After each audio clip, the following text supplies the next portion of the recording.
I found the address hidden inside an old birthday card from someone named Sarah in my husband's desk drawer. That's when I knew 35 years of marriage was about to implode. I called my lawyer before I called David, and when I finally drove to that farmhouse in rural Pennsylvania, I brought my phone fully charged and my backbone finally intact. If you're watching this, subscribe and let me know where you're watching from. Let me backtrack so you understand how a reasonably intelligent 63-year-old woman ends up playing detective in her own marriage. For 8 years, David had been sending money to his sister Sarah in the countryside. $500 every single month like clockwork. When I'd asked about her early on, he'd gotten that patient tone men use when they think you're being silly. She's had a hard life, Maggie. Lost her husband young, raising her daughter alone. Family helps family. I'd felt guilty for even questioning it. David came from a big family, scattered across 3 states. I'd only met a handful of them at our wedding decades ago. It seemed reasonable that he'd want to help a struggling sister. The business trip started about 6 years ago. Once a month, sometimes twice, David would drive out to check on Sarah. 4 hours each way, always on a Saturday. She needs help with the property, he'd explain. Repairs, that sort of thing. When I suggested joining him, meet this sister I'd been helping support, David always had a reason why it wasn't a good time. Sarah was shy. The house was too small for guests. She was going through a difficult period and wasn't up for meeting new people. After a while, I stopped asking.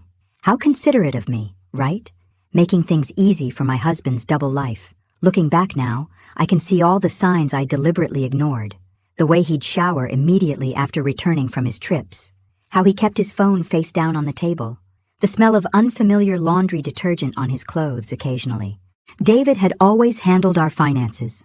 I'm the lawyer. Let me deal with the boring stuff, he'd say whenever I asked about our accounts. I had access to one checking account for groceries and household expenses. But the investment accounts, retirement funds, his business accounts? Those were too complicated for me to worry about. I'd trusted him completely. What a fool I'd been. But it was the birthday card that changed everything. I'd been looking for our property tax documents when I found it shoved in the back of his desk drawer. The envelope was addressed to David in looping feminine handwriting. Inside, the card showed a sunset over a lake.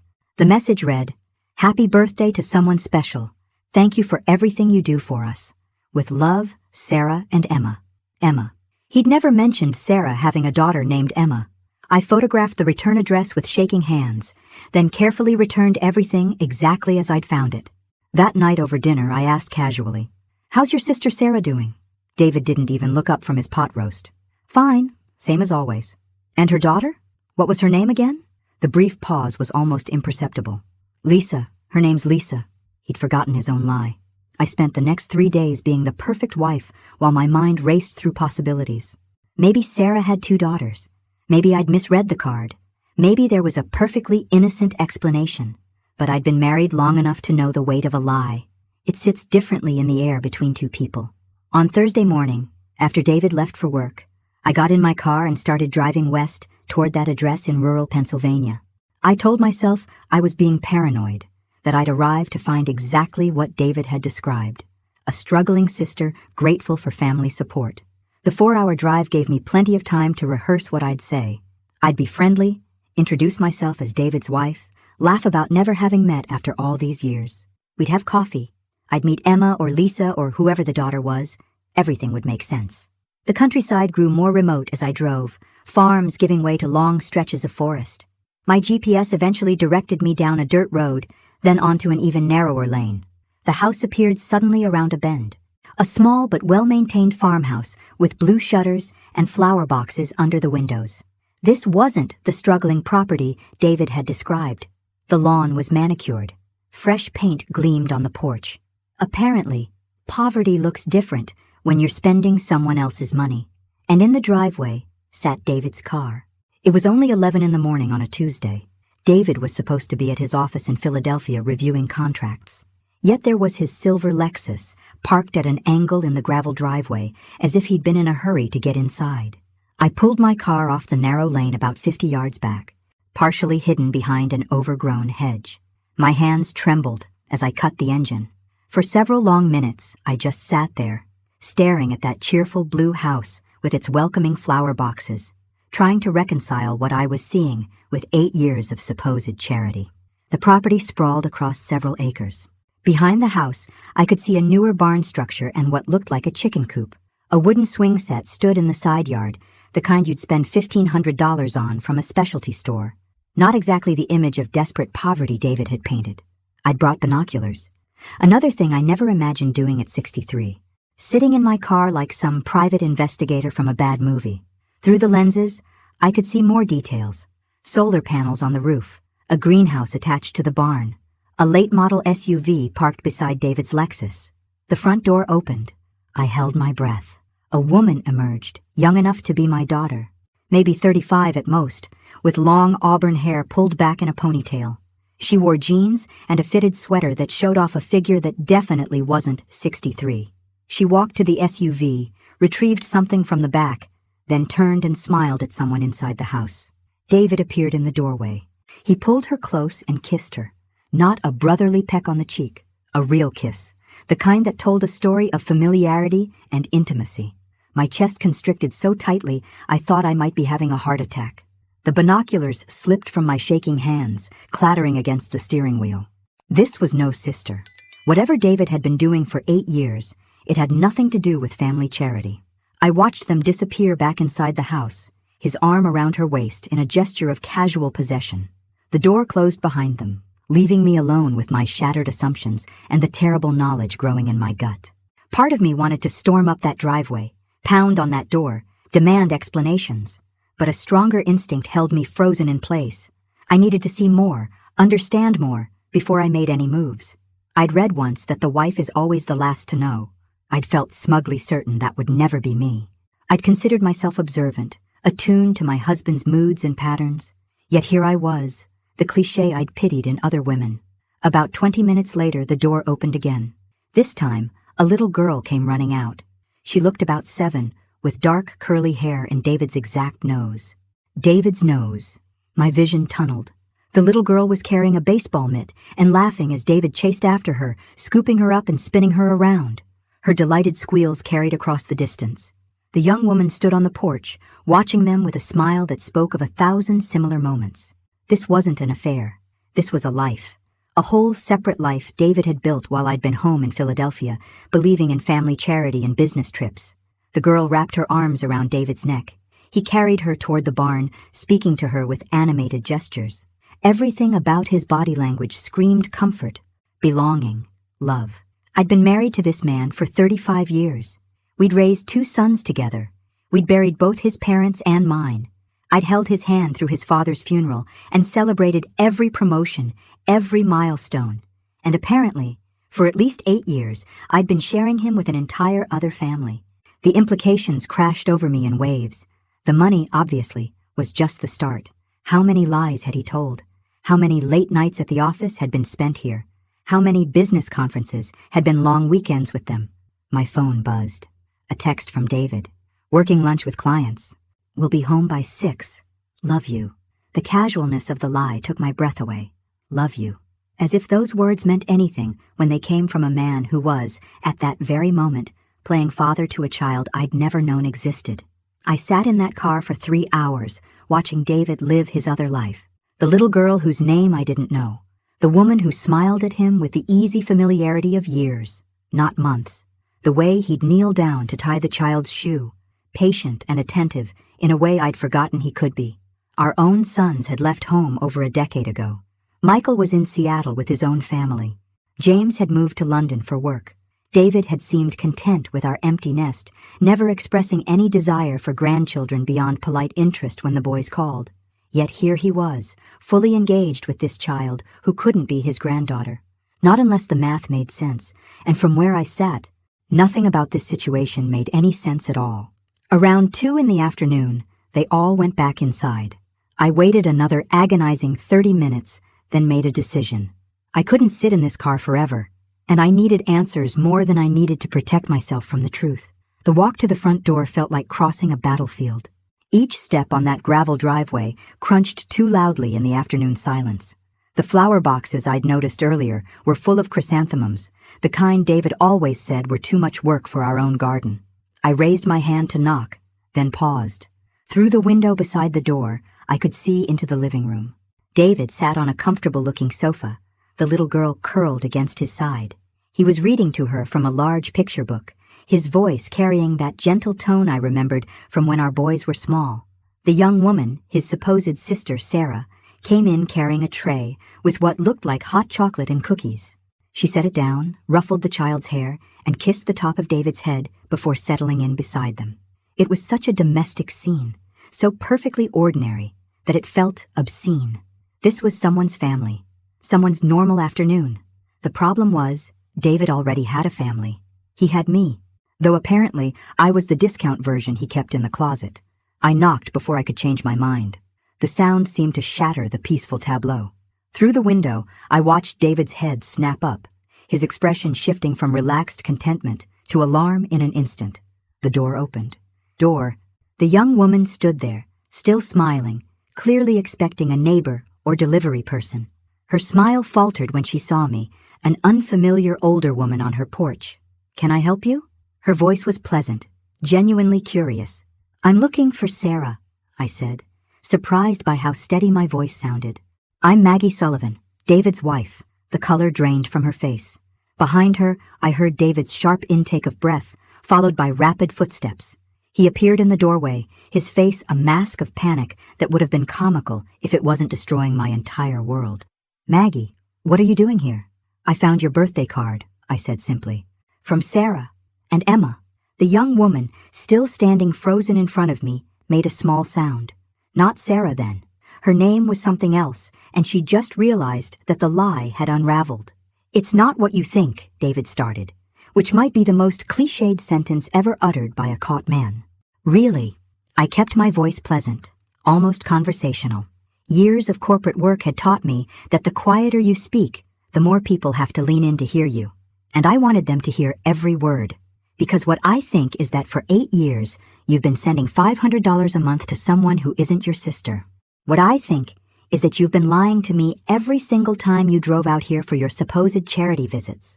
What I think is that little girl in there has your nose, your eyes, and probably your DNA. The young woman started crying silently, tears streaming down her face. David looked like he might be sick. "Maggie, please, let me explain. Can we go somewhere and talk?" "Oh, I'm not going anywhere," I said. "Not until I understand exactly what I'm looking at. So why don't we start with the truth? What's your real name?" I asked the woman. "Nicole," she whispered. "Nicole Peterson." "And the little girl?" "Emma?" Nicole nodded, unable to speak. "Is David her father?" Nicole's yes was barely audible, but it detonated like a bomb in the quiet afternoon. David's face crumbled. All his usual confidence, that take-charge attitude he'd cultivated over decades in corporate law, vanished. He looked old suddenly, older than his 65 years. "How long?" My voice remained eerily calm. Some distant part of my brain noted this with interest. Shouldn't I be screaming, throwing things? Instead, I felt ice cold and crystalline clear. "Maggie, please!" David reached for my arm. I stepped back as if he'd tried to strike me. "Don't touch me." Each word came out precisely measured. "How long has this been going on?" Nicole wiped her eyes with the back of her hand. 9 years. We met 9 years ago. 9 years. Emma was 7, which meant Nicole had gotten pregnant about 2 years into whatever this was. 2 years during which David had apparently decided he wanted a do-over at family life. "I'd like to come inside," I said. "Unless you'd prefer the neighbors hear this conversation?" Nicole stepped aside wordlessly. David looked like he wanted to protest, but thought better of it. I walked into my husband's other home, taking in details with a strange, detached fascination. Family photos covered the mantel above the fireplace. David and Nicole on a beach somewhere, both laughing. Emma as a baby, David cradling her with the same tender expression he'd worn with our own sons. The 3 of them at what looked like a pumpkin patch, all wearing matching plaid shirts. A whole history I knew nothing about, documented in frames that cost more than the $500 monthly I'd thought was charity. Emma appeared in the doorway connecting to the kitchen, still holding her picture book. She looked between the adults with the worried expression children get when they sense tension but don't understand it. "Mom? Who's this lady?" "Mom." Nicole was Mom. And David was what? I looked at him, waiting to see how he'd navigate this particular minefield. "Emma, honey, why don't you go play in your room for a bit?" Nicole's voice shook. "Grown-ups need to talk." But Dad was reading me the story. Dad. Of course he was Dad. Why wouldn't he be? He'd been there for birthdays and bedtime stories, for scraped knees, and probably first days of school. Just not for our sons' weddings or the birth of our actual grandchildren in Seattle. I'll finish it later, sweetheart, David said quietly. His eyes were red. Good. I hoped it hurt. Emma left reluctantly, casting one more confused glance at me. I waited until I heard a door close somewhere upstairs. So, I said, settling into an armchair that had probably cost 5 monthly payments. Let me see if I understand. 9 years ago, you met Nicole. You started an affair. She got pregnant. And instead of, I don't know, divorcing me or being honest, you decided to maintain 2 families? It wasn't like that, David protested weakly. Then please, enlighten me. What was it like? I settled back in my chair. Because from where I'm sitting, it looks like you've been playing house with a woman young enough to be our daughter while I've been home budgeting our tight finances. But I'm sure there's a perfectly reasonable explanation that doesn't make you a lying, cheating fraud. Nicole spoke up, her voice steadier now. I didn't know he was married. Not at first. That surprised me enough to look at her directly. She met my eyes, and I saw genuine anguish there. I met David at a farmer's market in town. He said he was recently divorced, working through it. We started seeing each other. By the time I found out the truth, I was already pregnant. And you stayed anyway, I observed. He said he was going to leave you, that he just needed time to figure things out financially to tell you the right way. Nicole's laugh was bitter. I believed him for longer than I should have. But you're still here. He's still here. And I'm still very much married to him. Silence fell heavy in the room. David stood near the window, his back to both of us, shoulders slumped in defeat. The $500 a month, I said. That wasn't the real number, was it? More silence. David, I'm not leaving here without answers. How much? 2,000. His voice was barely audible. Sometimes more, depending on what was needed. $2,000 a month for 8 years. Nearly $200,000 funneled into this second life while I'd been carefully budgeting our retirement accounts. The numbers kept running through my head as I sat in that living room, watching my husband's double life crystallize into cold, hard financial reality. 2,000 monthly payments meant $192,000 over 8 years. But that wouldn't be everything, would it? I want to see the full accounting, I said. Every penny you've spent on this situation. And I want to see it now. David turned from the window, his face a mixture of resignation and something that might have been relief. There's a ledger, upstairs in my office. Your office. I almost laughed. Of course you have an office here. Why wouldn't you? It's practically your primary residence. Maggie, please, show me the ledger, David. Unless you'd prefer I start calling lawyers right now. I pulled my phone from my purse, letting it rest pointedly on my knee. He climbed the stairs like a man heading to the gallows. Nicole and I sat in excruciating silence, 2 women whose lives had collided in the worst possible way. She was younger than our son, Michael. That thought made my stomach turn. Did you love him? I asked, surprising myself. Nicole looked up, tears still tracking down her face. I thought I did. Maybe I still do. But I'm tired of being the secret. Emma deserves better than a father who only shows up when his other life permits. How often does he come here? 3, sometimes 4 times a month, weekends mostly. Sometimes he'd take vacation days, tell you he was at a conference. Every vacation day for the past 8 years suddenly took on new meaning. The legal conference in Pittsburgh that ran long, the training seminar in Harrisburg. All lies, all time spent here, building this parallel existence. David returned with a black leather binder. He set it on the coffee table like it might explode. I opened it, forcing myself to read each entry methodically. The monthly payments were there, documented with the kind of precision David brought to all his financial matters. But there was so much more. The down payment on this house, $50,000. Renovations, $32,000. The SUV in the driveway, $40,000 paid in full. Medical bills for Emma's birth, $12,000. Furniture, appliances, Emma's private school tuition, gymnastics lessons, summer camps. By the time I reached the final page, the total made me physically ill. $378,000. My voice was flat. You've diverted nearly $400,000 of our money into this. It was my money too, David said weakly. Money from your salary? Your bonuses? I felt a cold realization settling over me. Or is there more you're not telling me? Because these numbers don't add up to just skimming from joint accounts, David. His silence told me everything.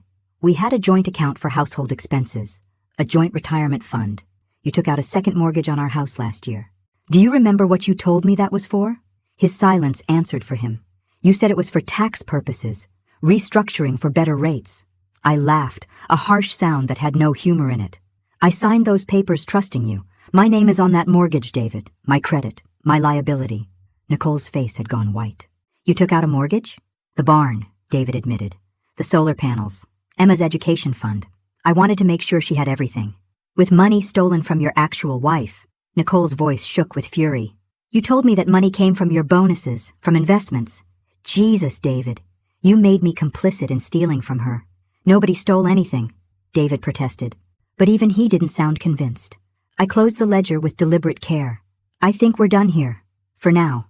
David, you're going to go home, pack a bag, and find somewhere else to stay. Not here, I added, seeing Nicole's alarmed expression. I imagine Nicole has some thinking to do about whether she wants to continue being involved with a man who's lied to everyone in his life. Maggie, we need to talk about this rationally. Rationally? I stood up, gripping my purse. You want rational? Here's rational. I'm 63 years old and I've just discovered my husband has a 7-year-old daughter and a whole second family. You've stolen nearly $400,000. You've put our house at risk. You've lied to me for 9 years. There is nothing rational about any of this, David. I never meant to hurt you. Then you should have divorced me. The words came out harder than I intended. That's what honest people do when they want to be with someone else. They end one relationship before starting another. They don't build elaborate lies and secret lives. I walked toward the door, then paused. Nicole, I'm sorry you were dragged into this. I believe you when you say you didn't know. But you know now. I'd think carefully about what kind of man keeps a woman and child hidden away like a shameful secret for 8 years. I made it approximately 15 miles before I had to pull over. The shaking started in my hands and spread through my entire body until I was gripping the steering wheel so hard my knuckles went white. 8 years. No, 9 years. An entire decade of deception. After I could breathe again, I did what any self-respecting scorned wife would do. I called my attorney's emergency line. Gerald Fisher had handled our estate planning 5 years earlier. He was thorough, discreet, and expensive. Right now, I needed all three. Maggie, everything all right? I need to file for divorce, immediately, and I need to freeze all joint accounts before my husband cleans them out. The pause on the other end told me Gerald was shifting into crisis mode. Can you come to my office tomorrow morning first thing? I'll be there at 8. And Maggie, don't discuss anything with David. Not finances, not property, nothing. If he calls, tell him your attorney has advised you not to speak with him. I hung up and stared at my phone. One text from David. Please, can we talk about this like adults? Like adults. The man who'd maintained 2 families wanted to discuss adult behavior. I didn't respond. Instead, I called our bank and put a freeze on all withdrawals above $500 from our joint accounts. It would buy me a day, maybe 2, before David realized what I'd done. Then, I drove to our house in Philadelphia, the house we'd lived in for 28 years, the house that apparently had a second mortgage I'd unwittingly co-signed. I walked through rooms that suddenly felt like a museum to a life that had never really existed. I called Michael first. It was early morning in Seattle, but this couldn't wait. Mom, everything okay? No, honey, nothing's okay. I need to tell you something about your father. My voice cracked. Can you get James on a 3-way call? You both need to hear this. 10 minutes later, I told them everything. The silence on the line was deafening. I'm flying out tomorrow, Michael said finally, his voice tight with rage. Me too, James added. Mom, are you safe? Do you need us to come tonight? I'm safe. Your father is the one who should be worried. I looked around at the house that no longer felt like home. Come when you can. We'll figure this out together. After we hung up, I started packing David's belongings. Not out of drama or revenge, though there was certainly some satisfaction in it. No, I packed his things because Gerald had said not to discuss anything, and I wanted David's belongings out of my space before I said something I'd regret. By 10 that evening, 12 garbage bags sat in the garage. I'd also found 3 more burner phones hidden in various drawers, each containing texts and photos that confirmed what I already knew. This wasn't just an affair, it was a complete alternate reality. David arrived home at 10:47. I know because I was sitting in the living room with a glass of wine, watching the headlights sweep across the front windows. He came in quietly, like a man expecting an ambush. Your things are in the garage, I said before he could speak. I've booked you a room at the Marriott on Market Street for the next 2 weeks. After that, you'll need to find more permanent arrangements. Maggie, please. My attorney has advised me not to discuss anything with you. All communication goes through him from this point forward. This is insane. We've been married for 35 years. I took a sip of wine, meeting his eyes over the rim of the glass. Apparently not as exclusively as I thought. I made mistakes. I know that. But throwing away 35 years, you threw them away, I interrupted.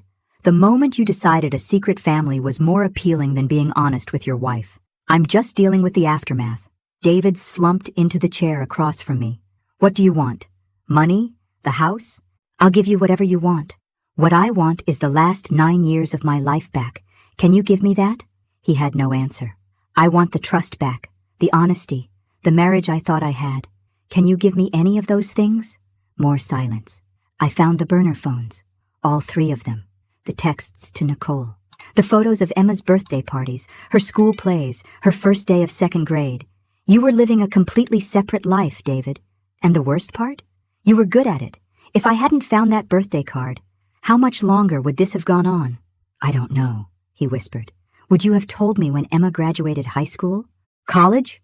Or were you planning to maintain this charade until one of us died? Something in my voice must have finally broken through his defenses. David buried his face in his hands. His shoulders shook with sobs that might have moved me once. Before I knew he'd spent our retirement savings on another woman's child. Get your things and go, I said quietly. We'll let the lawyers handle the rest. He left without another word. I heard the garage door open, the sound of bags being loaded into his car, then the engine starting. I sat in that living room until long after his taillights disappeared, finishing my wine and planning exactly how I was going to dismantle the life he'd built on lies. And somewhere in rural Pennsylvania, Nicole was probably having similar thoughts. Gerald Fisher's office smelled like expensive leather and the kind of confidence that comes from winning. I needed both. He sat across from me, reading through the ledger I'd photographed, his expression growing darker with each page. This is financial fraud, he said finally. The second mortgage alone, forged documents showing joint approval when you never actually agreed to the terms he negotiated. That's a felony, Maggie. I signed the papers. My voice was flat. Papers he misrepresented. You thought it was a refinance for better rates. He used it to fund his other family. That's fraud. Gerald set down the documents. We can destroy him, criminally and financially. The words should have felt satisfying. Instead, they just felt heavy. I want what's mine, I said carefully. Everything I'm entitled to under Pennsylvania law. But I also want him to face consequences for what he did. He'll lose his law license.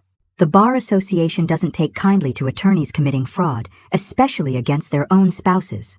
Gerald's smile was sharp. He'll be unemployable in his field. Good. The vindictive thought surprised me with its intensity.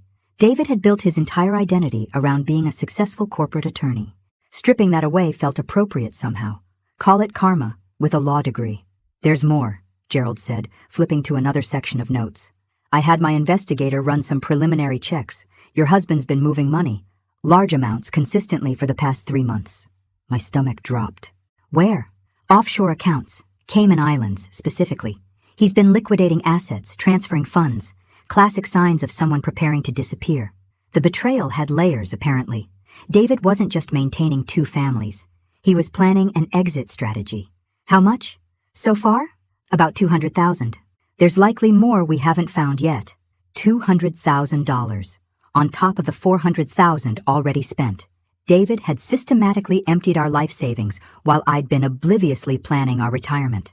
Can we get it back? Some of it. With the fraud charges, we can make a strong case.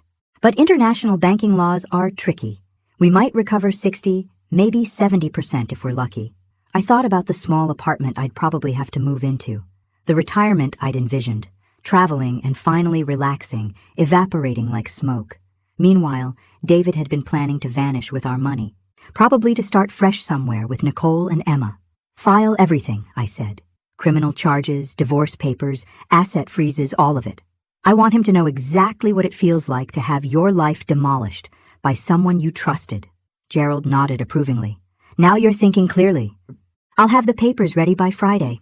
I left his office feeling simultaneously powerful and hollow. Revenge was supposed to feel better than this, wasn't it? My phone buzzed. A number I didn't recognize. I almost ignored it, then remembered I'd given my number to Nicole before leaving that farmhouse. She'd looked so devastated, so betrayed. We'd exchanged numbers with the understanding that we were both victims of David's deception. Hello? Maggie? It's Nicole. I need to talk to you. There's something you need to know. The urgency in her voice made my pulse quicken. What is it? Not over the phone. Can you meet me? Tomorrow, maybe? There's a coffee shop in Doylestown halfway between us. What's this about, Nicole? Her voice dropped to almost a whisper. I found documents. In David's office here. Financial records. Maggie, I think he's planning something bad. Really bad. The coffee shop was one of those carefully curated places designed to look rustic and authentic. All reclaimed wood and Edison bulbs. Nicole was already there when I arrived, hunched over a corner table with a manila folder clutched to her chest like a shield. She looked worse than she had 2 days ago. Dark circles shadowed her eyes, and her hands shook as she pushed a latte toward me that she'd apparently ordered in advance. Thank you for coming, she said. I wasn't sure you would. You said David's planning something. I need to know what. Nicole opened the folder. Inside were printouts of financial statements, emails, and what looked like legal documents. She spread them across the table between us like evidence at a crime scene. After you left, I went through everything in his office. I was so angry, realizing he'd stolen from you, lied to both of us. Her voice cracked. I found these hidden in a locked drawer. I had to break it open. The first document was a new will. David's will, dated 3 weeks ago. I scanned the contents, my stomach churning with each line. He'd left everything to Nicole and Emma. The house in Philadelphia, his life insurance, his retirement accounts, everything. My name appeared exactly once, in a clause specifically stating I was to receive nothing due to irreconcilable differences and financial disagreements. He can't do this, I said, though my legal knowledge was shaky. We're still married. Pennsylvania has spousal protection laws. Keep reading, Nicole whispered. The next document made my blood run cold. It was a durable power of attorney, granting Nicole full control over David's affairs in the event he became incapacitated. Below that, medical records. David had stage 3 pancreatic cancer. The diagnosis was dated 8 months ago. He's dying, Nicole said unnecessarily. 6 months, maybe less. The doctor said it's aggressive. My mind reeled. David was dying. He'd known for 8 months and never said a word. Not to me. Apparently not to Nicole until recently either, based on her shock. How thoughtful of him to keep us both in suspense. When did you find out? I asked. 3 days ago. He finally told me after you showed up. Said he'd been trying to protect me from the worry. Nicole's laugh was bitter. Protect me? Like I'm some child who can't handle reality. I understood that bitterness intimately. There's more, Nicole continued, pulling out another document. Life insurance policies, 3 of them. Total payout of $2 million, all with Emma and me as beneficiaries. He took them out 2 years ago. $2 million. Life insurance that I knew nothing about, purchased with premiums that must have come from our joint accounts. He's been planning this for years, I said slowly, the pieces clicking together. He knew he was sick, probably suspected before the official diagnosis. He set up the will, the insurance, the power of attorney. He was going to die and leave me with nothing while you and Emma got everything. It's worse than that. Nicole pushed across an email chain. Read these. The emails were between David and a financial advisor in the Cayman Islands. They discussed transferring assets, establishing offshore trusts, and timing everything to coincide with the endpoint, David's death. He'd been systematically moving money offshore, planning to die, and let Nicole collect everything while I dealt with the debt and legal mess he'd leave behind. The second mortgage, the credit cards in both our names that he'd maxed out, all of it would become my responsibility while his life insurance paid out to his other family. He was going to frame me, I said, my voice eerily calm. Make it look like I'd been the one mismanaging our finances. Then he'd die, you'd collect millions, and I'd be left with nothing but debt and blame. Nicole nodded, tears streaming down her face. I didn't know. I swear to you, Maggie, I had no idea about any of this. When I found these documents, I was sick. Literally sick. I threw up in his bathroom. Why are you showing me this? You could have kept quiet, collected the insurance, moved on. Because this is wrong, Nicole said fiercely. I'm not a saint, okay? I slept with a married man. I kept seeing him after I knew the truth. But I'm not a thief. Emma deserves better than money stolen from someone her father betrayed. And you deserve to know what he's been planning. We sat in that coffee shop for 3 hours. Two women who should have been enemies, united by the same man's elaborate betrayal. Nicole showed me everything she'd found. Bank statements proving David had been draining accounts for years. Investment portfolios liquidated and transferred. There's something else, Nicole said, pulling out another document. He tried to transfer your house. Look at this. It was an attempted quitclaim deed, dated 6 months ago. David had tried to transfer the Philadelphia house to a trust controlled by Nicole. But the signature, my signature, was so obviously forged that even I could see it was fake. He never filed it, Nicole said. I think he knew it wouldn't hold up. The notary stamp is fake too. Look at the date. But he was trying, Maggie. He was trying to take everything from you. More fraud, more felonies. My husband hadn't just betrayed me emotionally. He'd systematically dismantled my entire financial life while I'd trusted him completely. I need to ask you something, I said. And I need you to be completely honest. Did you love him? Nicole was quiet for a long moment. I thought I did. In the beginning, when I believed his lies about being divorced, yes. I loved who I thought he was. She paused, wiping her eyes. I found out he was still married when Emma was 6 months old. A neighbor mentioned seeing his wedding ring tan line. I confronted him. He cried, said he was planning to leave you, that he just needed time to do it right. And like an idiot, I believed him. 7 years, I said quietly. You waited 7 years. Every year he had an excuse. The business wasn't stable enough. Your health was bad, and he couldn't abandon you. His mother was dying. Then it was your mother. Always something. Her voice hardened. But when I found out about the cancer 3 days ago, and saw these documents, I realized he was never planning to leave you. He was planning to die, and leave me holding stolen money, while you got blamed for everything. That's when I understood. He never loved either of us. We were both just convenient. He told me he loved me every day, I said, right up until I found that birthday card. 35 years of I love you, and every single one was a lie by omission. Emma asks about you, Nicole said suddenly. She wanted to know who the sad lady was. I told her you were someone important to her dad. She said you looked like you needed a hug. The unexpected kindness from a child who had no idea she'd been the catalyst for my life's implosion made my throat tight. What will you do? I asked. With the insurance money. I mean, when David dies. I don't want it. Nicole's voice was firm. Not like this. Not money stolen from you. Emma and I will figure something out. I have my job. My parents can help. We'll manage.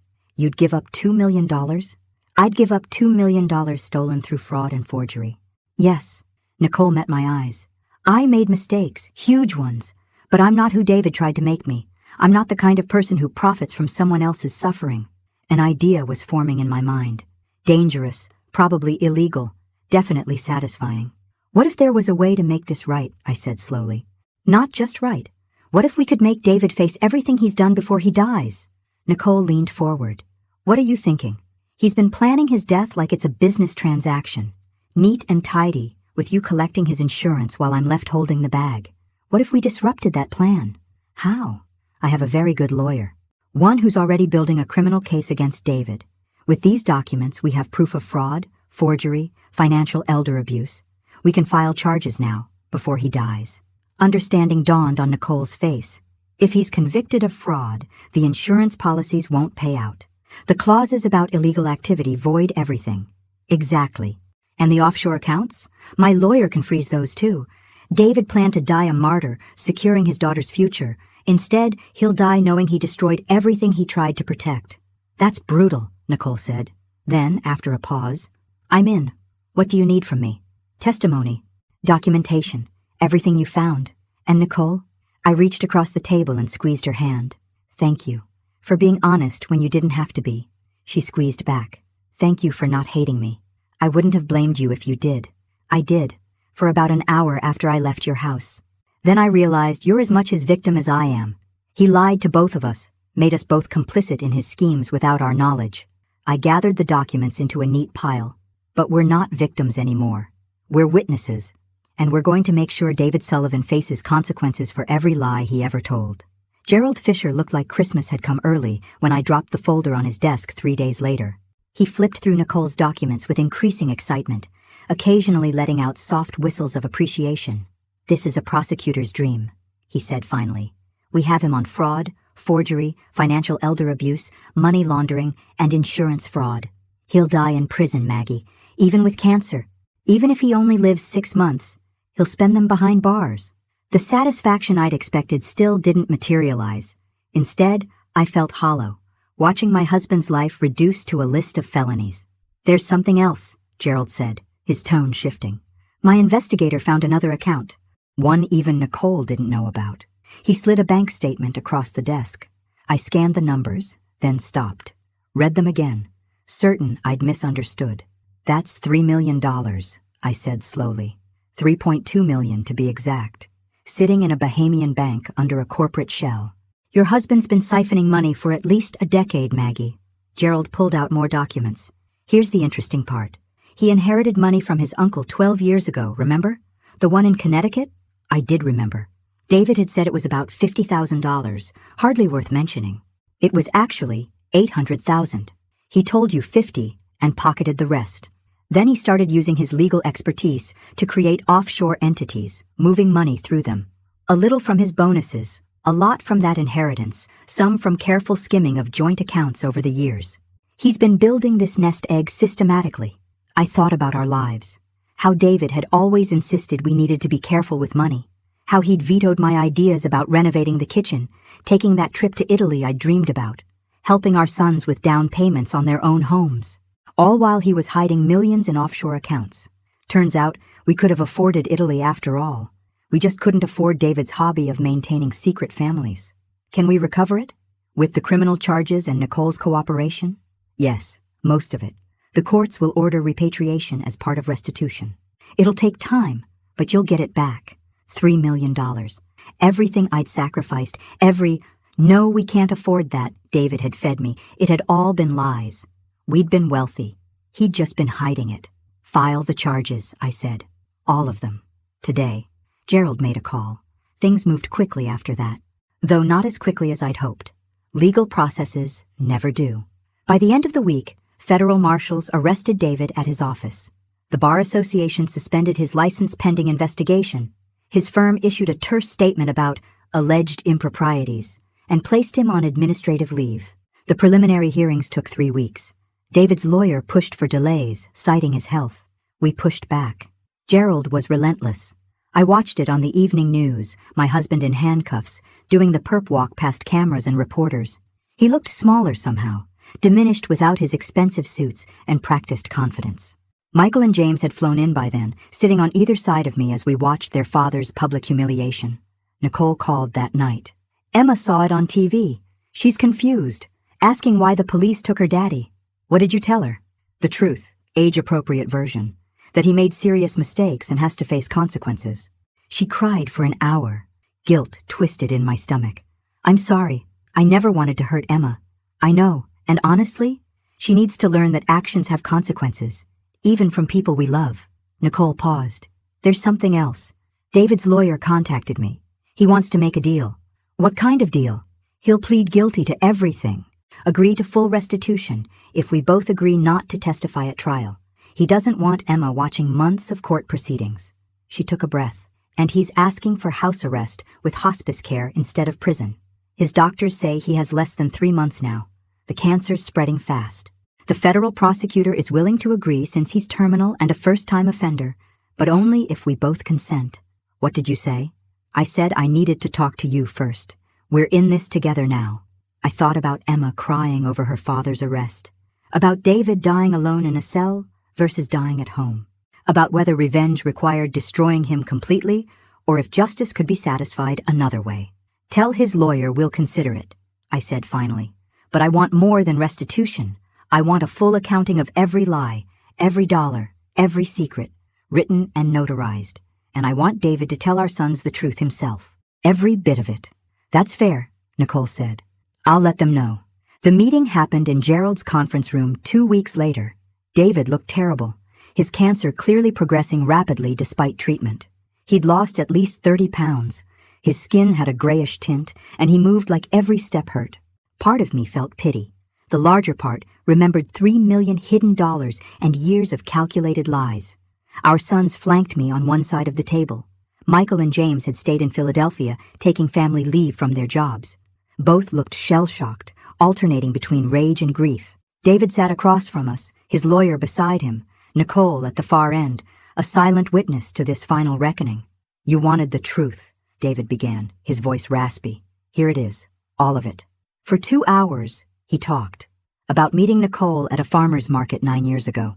About the affair that became a relationship that became a pregnancy. About deciding he wanted to be a father again, to do it better this time, more present and engaged. About the fear of losing everything if he came clean, so he doubled down on the lies instead. "I convinced myself I could manage both lives," he said, "that I was providing for everyone. I told myself I was being responsible, protective, but really, I was being a coward." Michael's jaw was clenched so tight I worried he'd crack a tooth.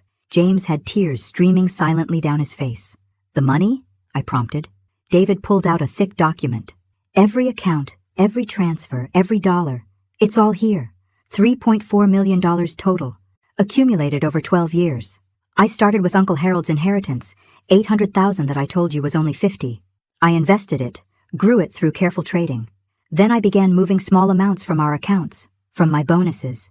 I used my legal knowledge to create offshore structures, hide the movement." He looked at me directly. "I told myself it was insurance, security.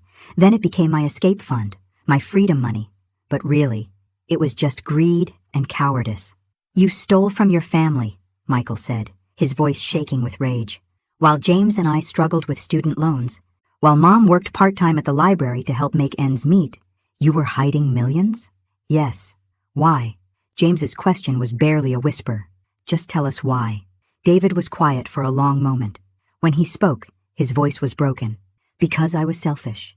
Because I wanted what I wanted, without consequences. Because I thought I was smarter than everyone else, that I could manage it all." He looked at me directly. "Because I stopped seeing you as a person and started seeing you as an obstacle to my happiness." The honesty was brutal.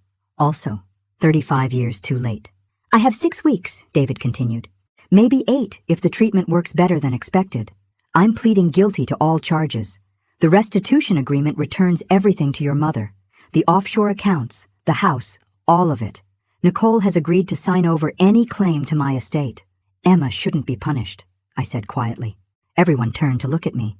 "She's 7 years old. She didn't ask for any of this. I want a trust established for her education. $200,000. It's separate from David's estate, funded from the recovered money before distribution." Nicole's eyes widened. "Maggie, you don't have to—" "I know. But Emma is innocent in this, and she's going to grow up knowing her father died a criminal. That's punishment enough. She deserves the chance at a good education, a decent start." David was crying silently. "Thank you," he managed. "I'm not doing it for you," I said coldly. "I'm doing it because it's right.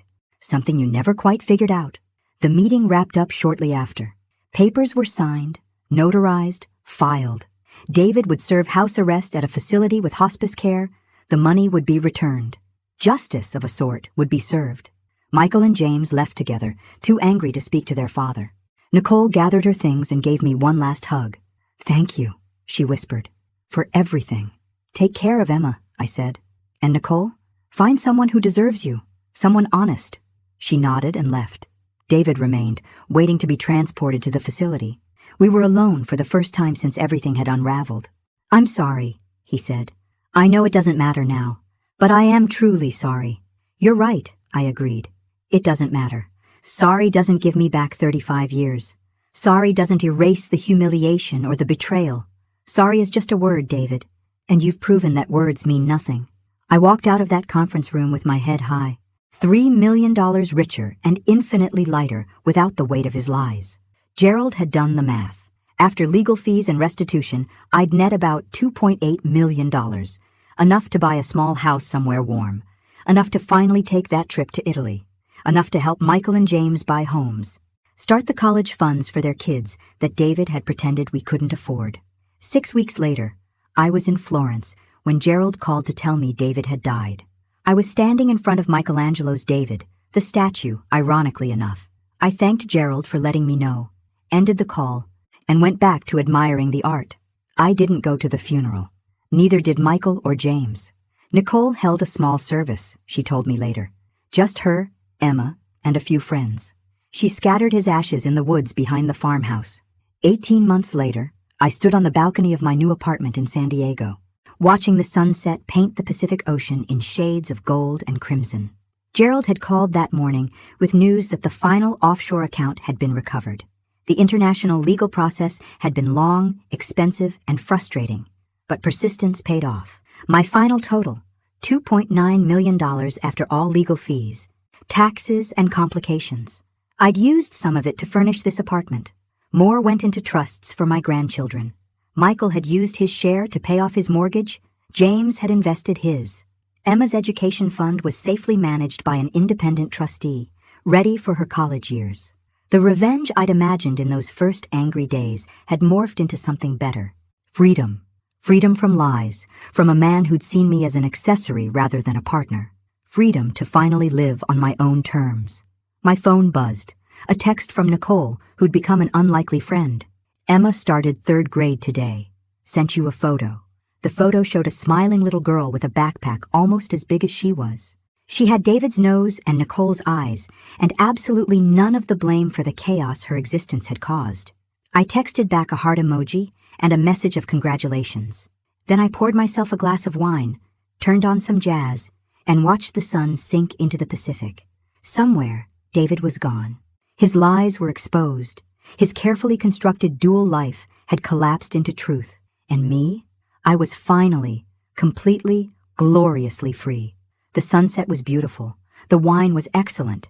And for the first time in 35 years, my life was entirely, wonderfully my own. Thanks for listening. Don't forget to subscribe and feel free to share your story in the comments. Your voice matters.